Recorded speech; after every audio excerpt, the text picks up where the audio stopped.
A simple act of kindness. The stars were quiet that day. Captain Threx of the small alien rescue ship Trellin 5 was scanning for space debris when his system picked up a weak signal. It was human.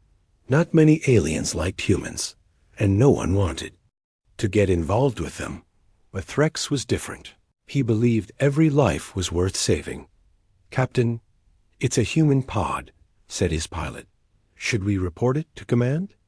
Asked the engineer. Threx looked at the screen. A tiny escape pod floated near a dead asteroid belt.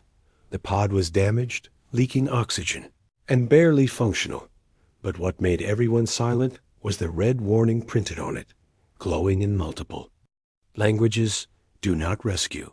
For your own safety. Is this some kind of trap?" The pilot whispered. "Maybe it's a weapon," said the engineer, stepping back. Threx stared at the pod, his eyes narrowing. "A living being is inside," he said slowly. "I don't care about the warning. But, sir, it could bring danger to our ship." Threx shook his head. "We are not soldiers. We are life rescuers. We save. We don't judge." He ordered the pod to be brought aboard. As the airlock hissed open, the crew stood ready with scanners and defense shields. Out came a man, unconscious, barely breathing. He looked young, maybe in his 30s, no weapons, no armor, no implants, just a human in a torn flight suit, holding a worn photograph in his hand, a woman and a child, smiling. The medical team rushed him to the bay. His heartbeat was weak, but stable. Threx stood by his bed, watching the human breathe slowly. "I don't know who you are," he whispered, "but you're safe now." Back in the control room, strange things began to happen. Long-range communication went silent. Navigation glitches appeared for no reason. Power flickered in certain parts of the ship, and worst of all, the ship's black box sent a distress signal by itself, aimed at Earth. "Captain, our systems are acting strange," the engineer said, voice shaking. "I think something is tracking us." Threx looked at the monitor. A map of nearby systems showed power loss. One by one, space stations were going dark, satellites vanishing from sensors, but not from damage dash, just ... Silence, then came the message. Single pulse, encrypted with a code never seen before. Translated into just one sentence. "You touched what is ours. Prepare for protection." "What does that mean?" asked the pilot. Threx didn't answer. His eyes stayed locked on the human sleeping in the medbay. "Get us moving. Anywhere far," he finally said. The pilot tried to engage the engines. Nothing happened. The ship was frozen in space. Then something appeared on the radar. Huge, dark, silent. It wasn't on any known chart. It had no name, no signature. But the shape was terrifying sharp, long, almost like a floating blade in the dark. "Is that a ship?" the engineer asked, before anyone could speak. Another message appeared. "You are now under Earth's protection." Suddenly, their ship systems rebooted on their own. Shields activated without command. Weapons they never installed were now online, and navigation maps updated showing Earth as the command source. "This is impossible," the pilot gasped. "They've taken control." The human in the medbay opened his eyes slowly. His lips moved, whispering a single word. "Too late." Alarms flared across nearby systems. Galactic authorities received reports of unknown Earth-class tech appearing across the quadrant. But no one had launched anything. Earth hadn't said a word, yet their presence was felt everywhere. Threx sat down slowly. He had just performed a simple act of kindness. He had saved a human, and now the entire galaxy was changing outside their window. The large, silent ship remained, watching, waiting. No weapons fired, no threat made, just a presence cold, patient, unstoppable. The captain looked again at the sleeping human. He wasn't just a survivor. He was a signal, a message from Earth. And Earth had just replied, asterisk the mistake that saved. A Star Captain Threx stood on the deck of Drellin 5. Staring out the window, The strange Earthship still floated nearby. Silent and unmoving, it didn't respond to hails, didn't show up on galactic networks. But it made one thing clear: his crew was no longer in control of their own ship. "Sir," said the pilot quietly, "I just received a personal message." "Not from the galactic relay." Threx turned slowly. "From who?" The pilot swallowed hard. "Earth." That word sent silence across the room. Even in distant systems, Earth was a mystery. No one truly understood how powerful they were, only that you didn't provoke them, you didn't interfere, and you never touched what they marked as theirs. Threx opened the message. It contained only 5 words. "Your son is now protected." The crew stared at him as he read it aloud. "What does that mean?" asked the engineer, confused, before Threx could answer. Their ship shook, gently at first, then with deep vibration. Everyone braced for impact, but nothing hit them. Instead, the screen lit up. Outside, above their planet's sun, a massive structure was forming. It wasn't being built, it was just appearing, as if it had always been there, but invisible. A ring-like device hundreds of kilometers wide circled the star. It pulsed once with blue light, then went still. Readings came flooding in. Radiation levels dropped. Solar storms vanished. The sun had been stabilized beyond anything their science could ever achieve. Did Earth do that? A pilot asked in a whisper. "Yes," Threx said, his voice hollow. "And they did it. Just because we saved one man." The news spread fast. Within hours, scientists on Threx's home planet confirmed the change. Their sun, once unstable and nearing collapse within centuries, was now in perfect balance. It was no longer a dying star. It had been saved, extended for millions of years. Celebrations began.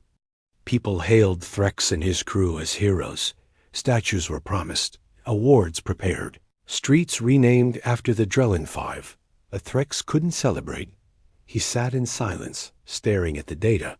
No one gives a gift like this without reason, he feared. The price hadn't come yet. The human they rescued, now called Juno by the crew, was healing fast. But his vitals weren't normal. He had neural enhancements never seen before. His cells regenerated faster than any species the medics had encountered. And sometimes, when the lights dimmed, he whispered things in languages the translator couldn't identify. Then one night, while alone in the medbay, Juno stood up and walked to the window. The stars reflected in his eyes. He smiled, not at peace, but like a man watching something unfold, just as he expected. This was always going to happen. He whispered to the stars behind him.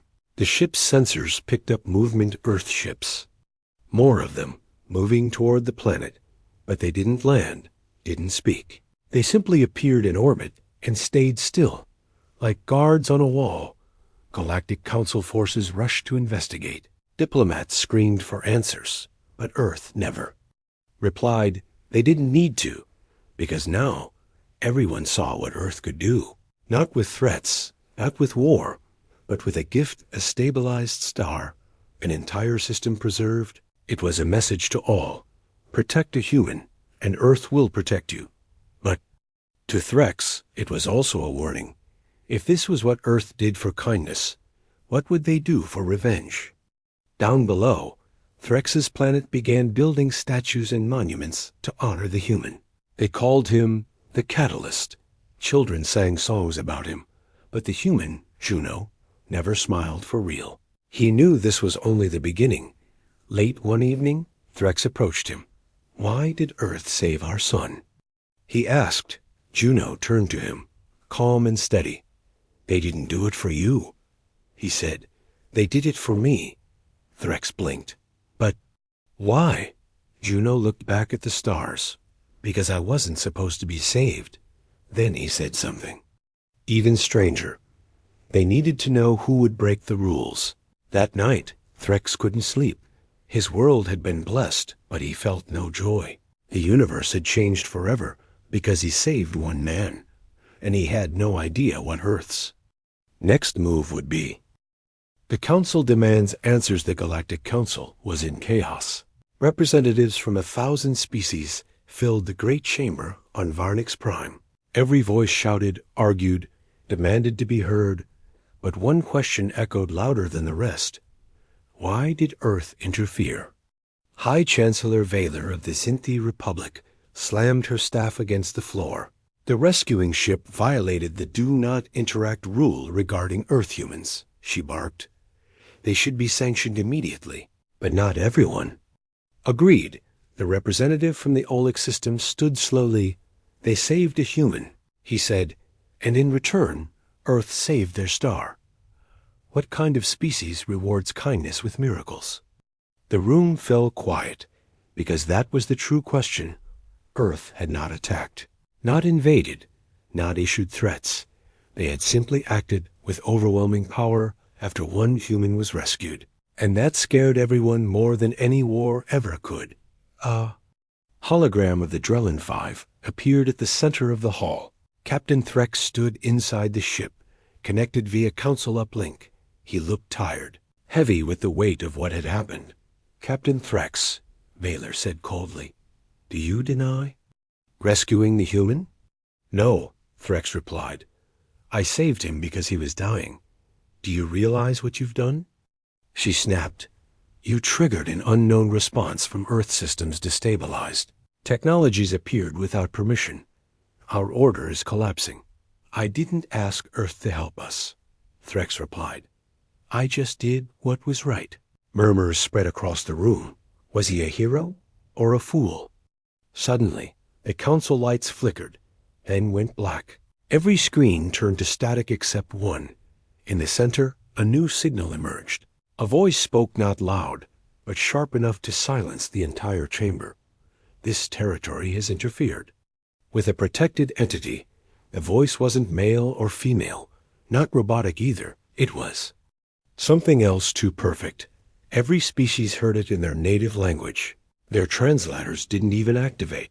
This council will not threaten Captain Threx or his crew again, the voice said. Their planet is now aligned under Human Protection Protocol 7.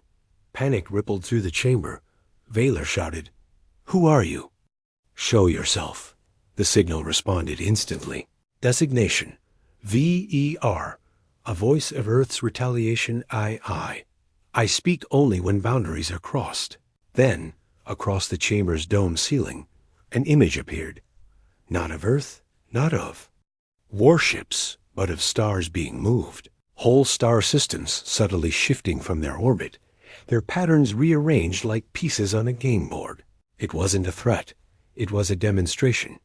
Earth had the power to reshape gravity itself. One of the oldest council members, a Sarnorian with 5 centuries of wisdom, stood and whispered. They're not showing us their power, he said. They're showing us mercy. Then Vera spoke again. One of ours was saved. The rescuer is not to be harmed. Any attempt to punish this act of kindness will result in permanent isolation. The meaning was clear. They wouldn't kill, destroy, or conquer. They would simply remove you from the galactic network. Block all signals, disrupt all tech, erase you from shared space, make you vanish without lifting a single weapon. After the signal cut off, silence fell once more. Chancellor Vaylor stared at the black screen, then turned to the council. This is a challenge to our authority. She growled, but no one spoke at her. Support. Even old rivals were afraid to provoke Earth again. Meanwhile, back aboard the Drellin 5, Juno the rescued human sat calmly, listening. He had watched the entire council meeting through Earth's private network. He wasn't smiling, not angry either. He looked exactly like what he was, an observer. Placed carefully, purposefully, a spark meant to test the stars. Threx entered the medbay. Did you hear all of it? He asked. Juno nodded slowly. They're scared, Threx said. I think you knew this would happen. I didn't know, Juno replied. I hoped. Earth wanted to know who still had compassion in the galaxy. Threx stepped back, heart pounding. This was all a test? Juno's eyes met his. Not a test, he said softly. a warning outside. In the quiet darkness of space, Earth's ships still waited. No movement, no sound, but their presence said everything. The rules had changed, and the galaxy now knew if you protect a human, you earn Earth's protection. But if you threaten one ... you might never be heard from again. Asterisk, the Council demands answers. The Council Tower on Helior Prime had never been this silent. It stood in the center of a gas giant's orbit, surrounded by shimmering rings of frozen light. Inside, leaders from every advanced civilization stared at the holoscreen, afraid to blink. It showed a live stream from the outer colonies. No sound, just image. A planet's sun, once unstable, was now perfectly calm, wrapped in a glowing ring of unknown tech. Above it, one ship hovered, dark, silent, not listed in any known registry. A human ship. Council Speaker Ultras finally spoke. Who allowed Earth to enter Protectorate space? No one answered, because no one had seen them enter. They just appeared. They responded to a rescue, muttered Admiral Gron of the Thoraxi fleet. Someone saved one of their own. The room went colder than space. Everyone turned toward the small screen to the side. It showed the Drellin 5, a mid-grade rescue vessel now orbiting its homeworld. On board was the human they saved alive, stable, and completely silent since awakening. Captain Threx stood at the center of the holocall interface, facing the Council. I made a choice, he said calmly. He was dying. I helped.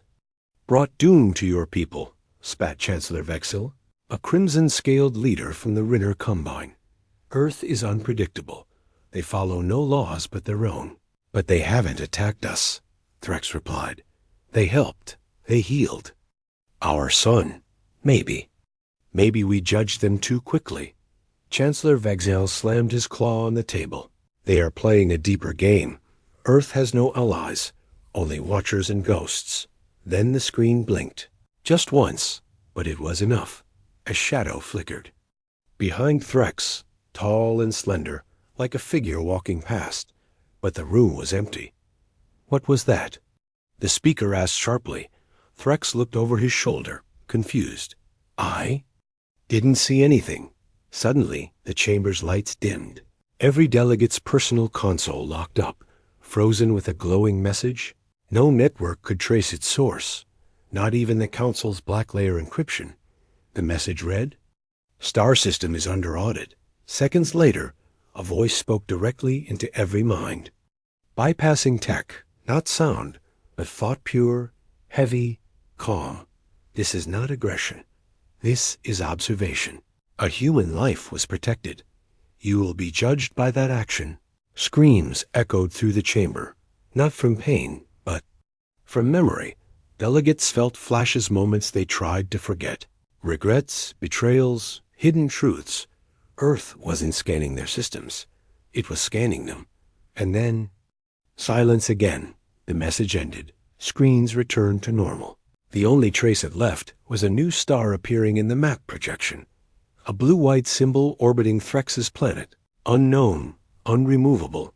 The Council scrambled to react. But no. One could deny the truth. Earth had eyes, ears, and reached beyond anything they understood. Not through ships or weapons, but through minds. One delegate, a soft-spoken historian from the lost Melodari race, stood with trembling hands. I've seen this symbol before, she whispered. In the ruins of the first civilizations. It means the one who watches. The chamber froze. The Watcher symbol had been dismissed as myth, but now it hovered in real space placed by Earth. The message was no longer just political. It was cosmic. Back aboard the Drellin 5, Juno, the human, opened his eyes and sat up. His hand gripped the armrest tightly. He had felt it too, the connection, the scan, the awakening. Earth had used him as a signal, a mirror, a fuse. Captain Threx entered the medbay, clearly shaken.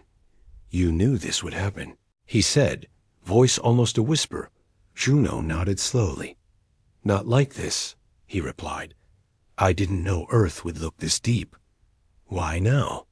Threx asked. Why react so strongly to one rescue? Juno didn't answer immediately. Instead, he looked out the window, toward the void. They weren't reacting, he said. They were waiting for one moment where someone remembered how to be kind. And with that, the ship's systems began to change, not in error, but in evolution. New star maps appeared, fresh coordinates that led nowhere known, except for one blinking label. Initiate contact phase 1. Captain Threx didn't know what it meant, but one thing was clear. A galaxy had been shaken, not by war, but by mercy, and Earth was just getting started. Earth doesn't bluff. The Theraxi Armada arrived without warning. 30 warships, lined with heavy cannons, stood just outside the protected zone around Threx's planet. Their leader, Supreme Marshal Orcs, believed in strength, not fear, and he did not believe in Earth. Send a final warning to that human ship, he growled. If they don't leave orbit in 5 minutes, we fire. The comms officer hesitated. But sir, the ship hasn't moved or responded since it arrived.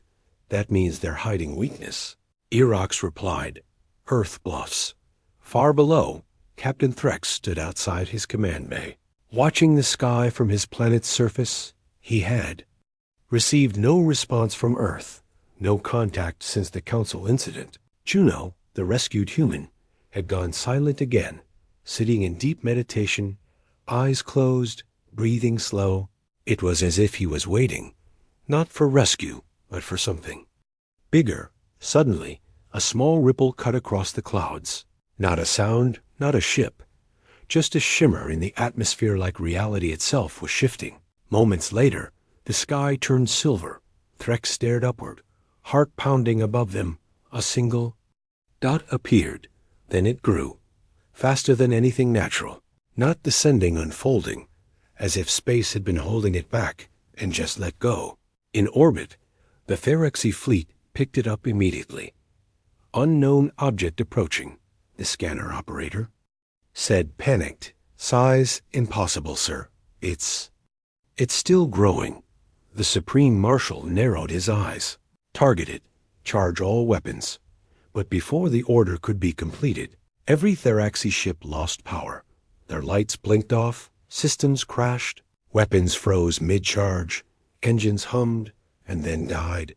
Not destroyed, not hacked, just turned off, as if the universe had pulled their plugs. Then came the sound. A deep pulse, not through speakers, not through ears, but through the bones, through the hulls, through every atom in the system. It wasn't a message, it was a reminder. Earth was here. A voice followed, not from a ship, but from everywhere at once. Do not test resolve forged in fire.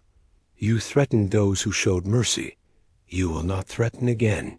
On the Theraxi command ship, Supreme Marshal Orcs fell to one knee, gasping. He wasn't choking on air. He was drowning in emotion. He felt everything Earth had endured. The wars they fought alone, the betrayals they survived, the pain they buried in silence. In a single moment, Earth made him feel all of it, not out of anger, but to show him what restraint felt like. Make it stop, he whispered, eyes wide with terror. We were wrong. Back on the planet, Threx watched as the silver light faded. Above him, the human ship still hadn't moved. But something else had changed. Every satellite, every defense ring, every scanner now displayed the same words. Earth authorization code. Mercy granted. In the medbay, Juno opened his eyes. He looked at Threx and said softly, It's done. Threx didn't ask what he meant. He didn't need to, because now every major power across the galaxy had seen the truth. Earth didn't bluff. They didn't threaten. They didn't boast. They simply arrived. And when they arrived, reality changed, not with blood, not with violence, but with a force so pure, it didn't need to shout. It only needed to exist. Later that night, a private signal reached Threx's personal console. It came from an encrypted Earth channel. only readable by him. One line blinked on the screen. You. Passed. He turned to Juno, who nodded without surprise. This wasn't a reaction, Juno said. It was a checkpoint. A test? Threx asked, voice trembling. Not for you, Juno said. For everyone else. To see who would step forward. To see who still remembered how to be human, even when they're not. Outside, the stars pulsed gently. 1 Ship powered back on silently, leaving without a word. No war, no surrender, just understanding. And far, far away, in a region no map dared label, something ancient stirred. For the first time in 10,000 years, it turned its gaze toward Earth, and it whispered through the void, "They're waking up again." Asterisk, the human they saved, wakes up deep inside the medbay of the Drellin 5. Something shifted. The room was still, quiet, filled with soft lights and blinking monitors, but the air felt heavier, like it was holding its breath. Juno, the rescued human, lay perfectly still. For days he hadn't moved, hadn't spoken. Until now, his fingers twitched, one, then two. His eyes fluttered open. But they didn't just see. They glowed, faintly, unnaturally. Not with light, but with presence. As if something was staring through him, not from him. Captain Threx stood by the doorway. Having sensed something he couldn't explain, he stepped closer, slowly, cautiously. Juno sat up, quietly, with no effort. His voice was calm, too calm. "You broke the chain," he said. Threx blinked. "What chain?" Juno didn't answer at first. He looked around the room like it was the first time he had truly seen it. Then he placed both feet on the floor. "I was meant to disappear," he whispered. "I was the message in the bottle, not the rescue." Threx stepped back, heart pounding. "You mean we weren't supposed to save you?" "No one was," Juno replied. "And yet you did." Outside the ship, scanners picked up unusual readings. Not from space, but from inside Juno's body. Microscopic tech unknown to any species in the Council. Structures too perfect to be made by hand. Too fluid to be machine. The ship's AI could barely track it. It behaved like thought. Wrapped in matter, Threx stared at him, voice cracking. "Who are you really?" Juno raised his eyes. "I'm a threshold," he said. "A line Earth buried deep in the stars. If someone crossed it, Earth would know who. The truth hit." Threx like cold metal. Juno wasn't just a human. He was a trigger. A walking alarm designed not to protect, but to reveal. In orbit, Earth's observation vessels began transmitting again, only to Threx. Encrypted streams filled his personal console footage, data, voices, whispers from other corners of the galaxy, all speaking the same phrase in different languages. The human has awakened. The Council received the alert too, but it was already too late to act, because something ancient had been unlocked the moment Juno opened his eyes. Back on the planet, Threx's homeworld began to change. Nothing obvious, no noise, no fire, but subtle shifts. Plants growing faster, water purifying itself, winds carrying cleaner air. Earth wasn't just protecting, it was preparing the planet for something more. "You were sent here?" Threx asked. "As a test for us?" "No," Juno replied, standing now. "I was sent here for them." He pointed upward, not at Earth's ships, but far beyond, into deep space, where nothing was supposed to live anymore. Threx followed his gaze, and felt it too, something vast, ancient, waking up, a presence Earth had hoped would stay buried. Juno walked out of the medbay and into the ship's central bay. Crew members froze as he passed. Some knelt, not knowing why, as if their bodies recognized something there. Minds could not. He looked no different, but every being near him felt smaller. Like standing near the edge of a star, the engineer whispered. "He's not just a human." "No," Threx said softly. "He's Earth's memory, and we've just made the galaxy remember too."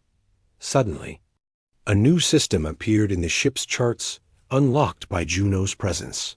One never seen, never mapped, never even rumored. Its name glowed across every screen. Genesis Vault 9. Coordinates unknown, distance irrelevant. It was calling, not just to Juno, but to those who saved him. "You've been invited," Juno said.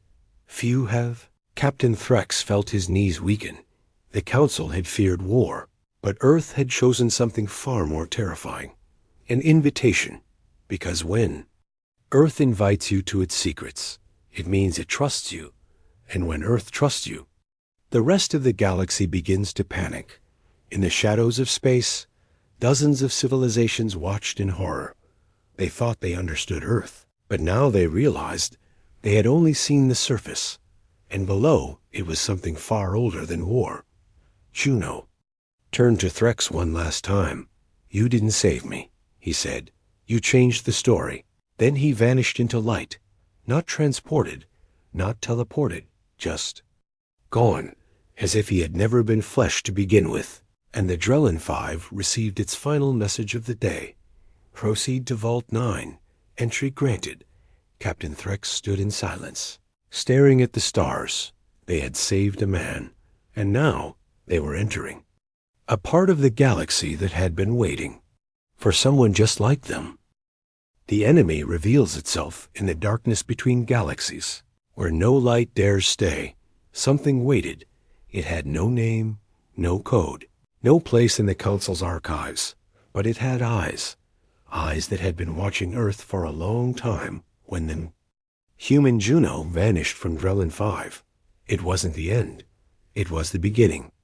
His disappearance sent a silent shockwave across ancient beacons, old tech, buried in forgotten moons, abandoned by species that no longer existed.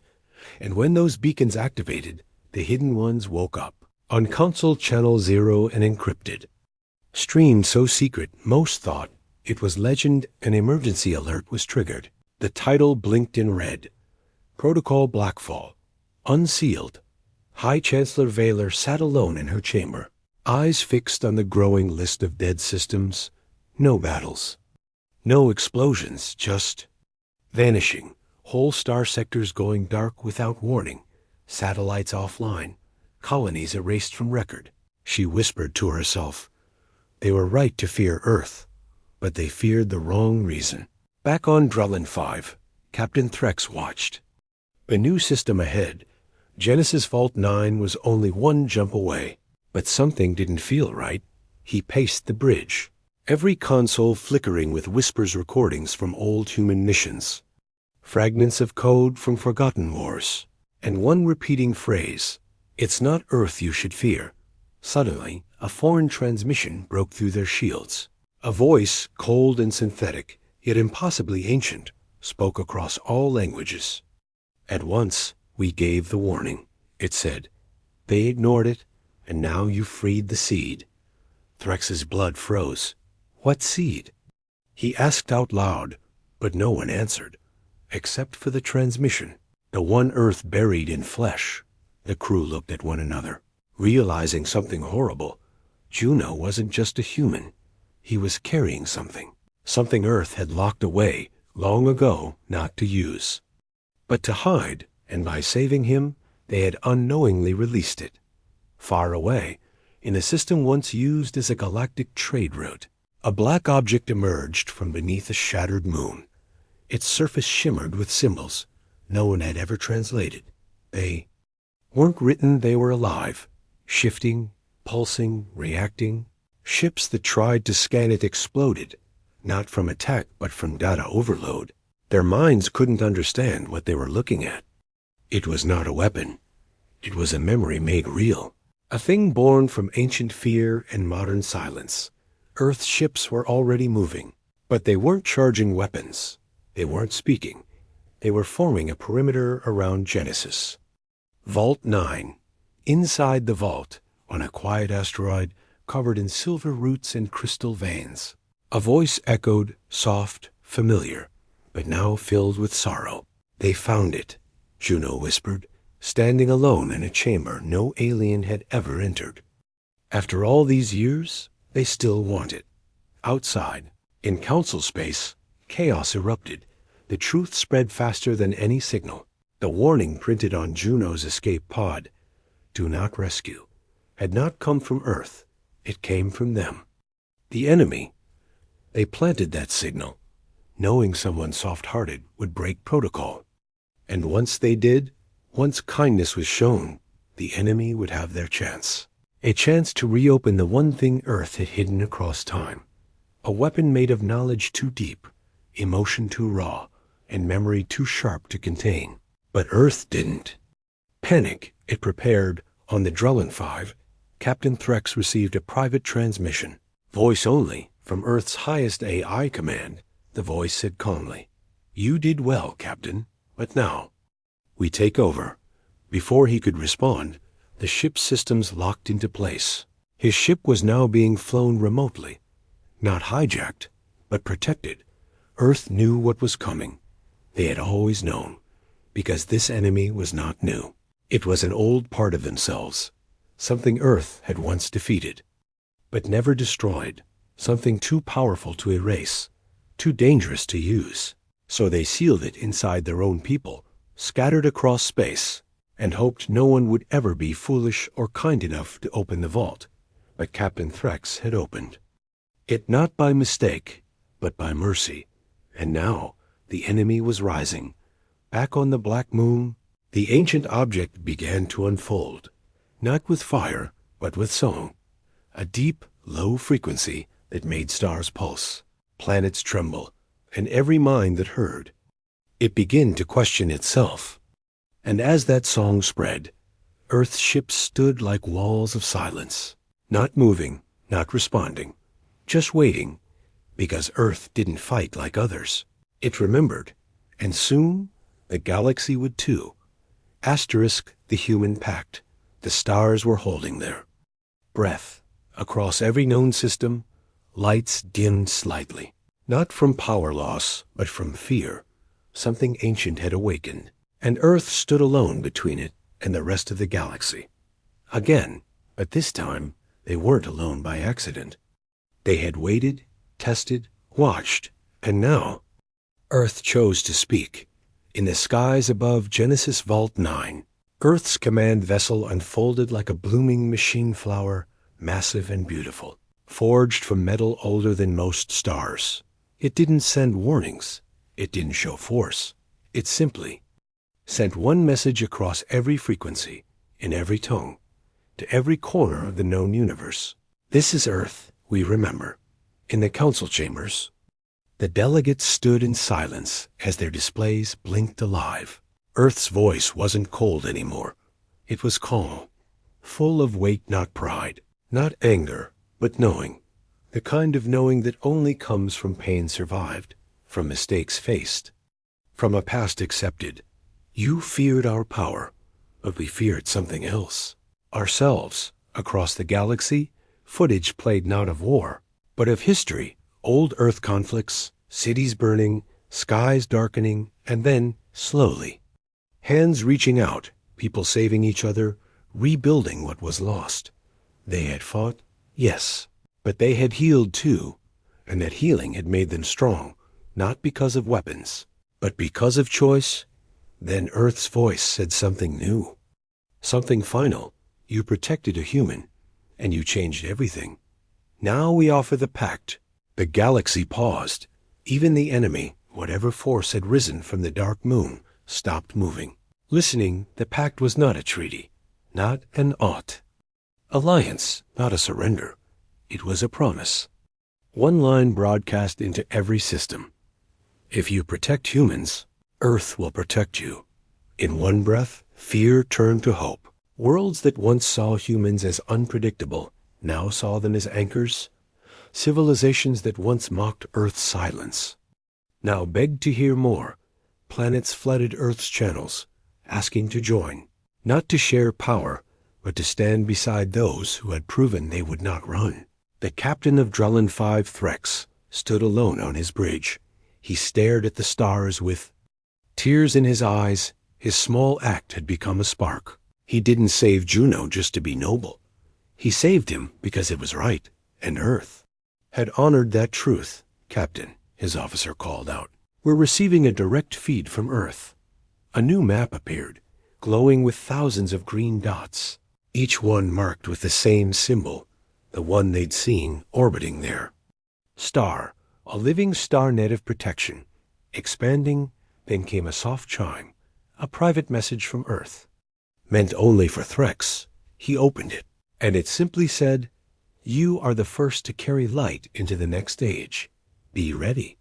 Meanwhile, in the heart of Genesis Vault 9, Juno reappeared, no longer just human. He stood taller, cloaked in starlight. His voice calm and thunderous at the same time. "The vault has opened. The memory is free. But it will not destroy us. Because we remember what it cost." Behind him, ancient machines powered on not weapons, but guardians, sentinels of knowledge, truth, and deep empathy, built not to fight, but to remind.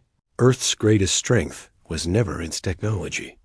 It was its decision to care, even when it was easier to stay silent, even when it was dangerous to hope.